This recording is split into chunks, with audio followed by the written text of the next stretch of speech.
પૈસાની લાલચમાં આવીને 10મી ફેલ યુપીના 4 છોકરા એવી ચોરી કરવા માટે નીકળી ગયા જે ઇતિહાસની સૌથી ભયાનકમાં ભયાનક ચોરી કહેવાય છે.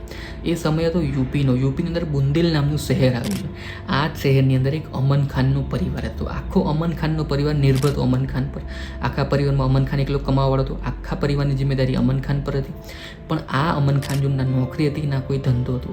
એના પરિવારનું પૂરું કરવા માટે આજુબાજુવાળા જોડથી પૈસા ઉધાર લેતો, સગાવાલા જોડથી પૈસા ઉધાર લેતો, મિત્રો જોડથી પૈસા ઉધાર લેતો.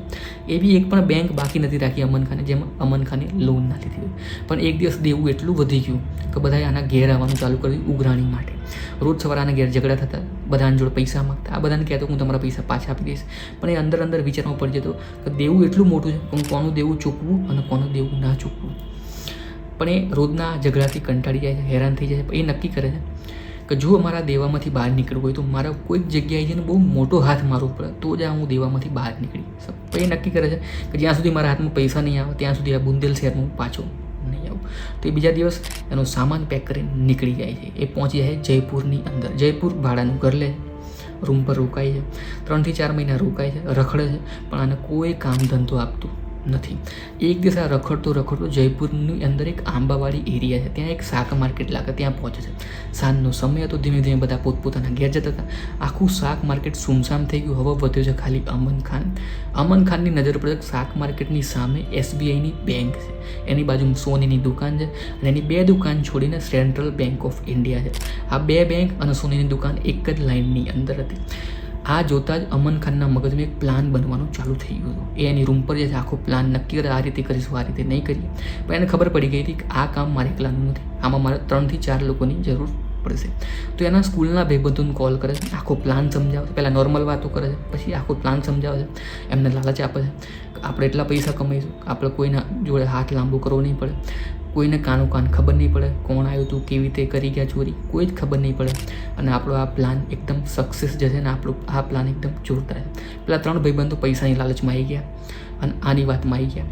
આણે કીધું કે તમે નકલી આધાર કાર્ડ, નકલી પાન કાર્ડ બનાવીને જયપુરની બસ પકડીને તરત જયપુર આવી જાઓ, મારી રૂમ પર આવી જાઓ. તો આ 3 ભાઈબંધો આવી ગયા, એની રૂમ પર રોકાયા. બીજા દિવસ આ લોકોએ એમના પ્લાન પર કામ કરવાનું ચાલુ કર્યું. SBI બેંકની આ લોકોએ રેકી કરવાની ચાલુ કર્યું.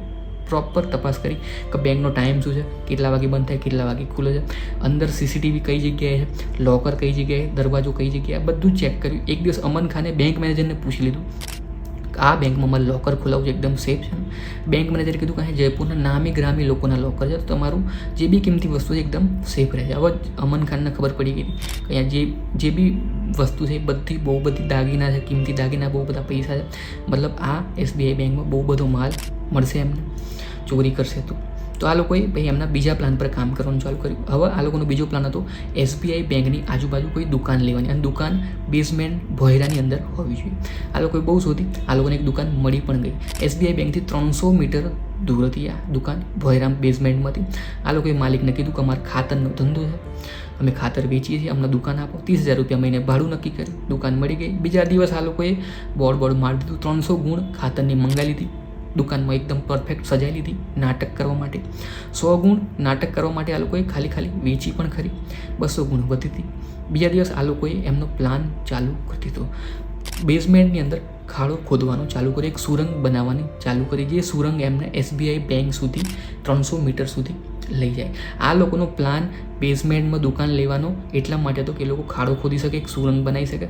ખાતરની ગુણોનો ધંધો એટલા માટે કરવાનો હતો કારણ કે જે માટી અંદર વધે, ખાડો ખોદતા જે માટી નીકળે એ જ માટી એ લોકો ખાતરની ગુણમાં નાખી દે. એટલે કોઈ કસ્ટમર આવે તો એને લાગે આ તો ખાતરની દુકાન છે, આની અંદર કોઈ માટી નથી. એ લોકો ગુણો ભરીને એ રીતે એમની દુકાનની અંદર સજાઈ દેતા હતા. એટલે કોઈને ખબર પડતી નથી. આ લોકોએ એટલી સિસ્ટમ બનાવી હતી કે જો કોઈ એમનો માણસ એક માણસ કાઉન્ટર પર બેસતો હતો, 3 માણસ નીચે ખોદતા હોય, તો આ લોકોએ ઉપર એક એવું બેલ રાખ્યો હતો કે જો કોઈ કસ્ટમર આવો દુકાન પર હોય તો એક બેલ દબાવો, મતલબ ખાડો ખોદવાનું રોકી દો, સુરંગ બનાવવાનું રોકી દો, ચૂપચાપ ઊભા રહી જાઓ. 2 બેલ દબાવો, મતલબ કસ્ટમર જતો રહ્યો છે, રસ્તો ક્લિયર, તમે ખાડો ખોદવાનું ચાલુ કરો, પોતાના કામ પર લાગી જાઓ. આ લોકોએ 4 મહિના સુધી ખોદ જ કર્યું. આ લોકોએ જે ખાતરની ગુણ જે વધતી હતી, આ લોકો જે ખાલી થયેલું એમાં માટી ભરી દેતા. અને એક દિવસ આ લોકો એવો આવ્યો કે આ લોકોની દુકાનની અંદર 200 ગુણ માટીથી ભરી દીધી ખોદી. તો આ લોકો એક દિવસ રિક્ષા બોલાવી, એક ટેમ્પો બોલાવ્યો, ટેમ્પાની અંદર 200 ગુણ ભરીને આ લોકો એક સુમસામ જગ્યાએ ખાલી કરી દીધી માટીની. થેલીઓ, કોઈને કાનો કાન ખબર પણ ના પડી બજારમાં કે આ લોકો કરી શું રહ્યા. બધાને એમ જ હતું કે આ તો ખાતરની ગુણો છે, આની અંદર કંઈ માટી પાટી છે ને, તો આ લોકો એ રીતે કરતા હતા. પછી આવતી હતી 26 જાન્યુઆરી. 26 જાન્યુઆરીના દિવસે આ લોકોનો પ્લાન હતો કે અમે બેંકમાં જતા રહીશું સુરંગના રસ્તે. 26મી જાન્યુઆરીના દિવસે બેંકમાં રજા રહેશે તો બેંક લૂંટવામાં આસાની રહેશે. એકદમ પરફેક્ટ રીતે આપણે બેંક લૂંટીશું, કોઈ હોય નહીં બેંકમાં. હવે આ લોકો દૂર હતા ખાલી 12 જ મીટર બેંકથી. ખોદતા 300 મીટર સુધી પહોંચી ગયા હતા બેંક સુધી. 12 જ મીટર આ લોકો ખાલી દૂર હતા બેંકથી. બીજા દિવસ 26મી જાન્યુઆરી આવવાની હતી, બેંકમાં આ લોકો પહોંચી જવાના હતા. અને આ લોકોનું જે સપનું હતું બેંકને લૂંટવાનું એ પૂરું થઈ જવાનું હતું.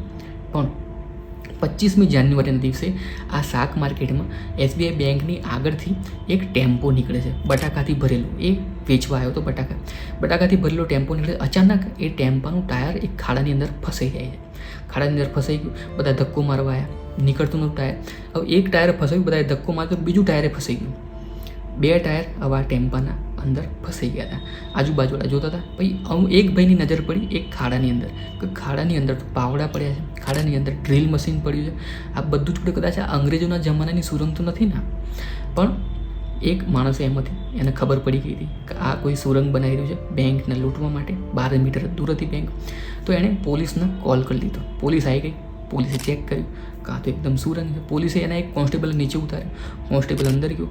આ સુરંગ એમને લઈ જતી હતી ખાતરની દુકાને, અમન ખાનની ખાતરની દુકાને. પોલીસ ત્યાં પહોંચી. આ 4 જણા ગાયબ થઈ ગયા હતા, મળતા નહોતા.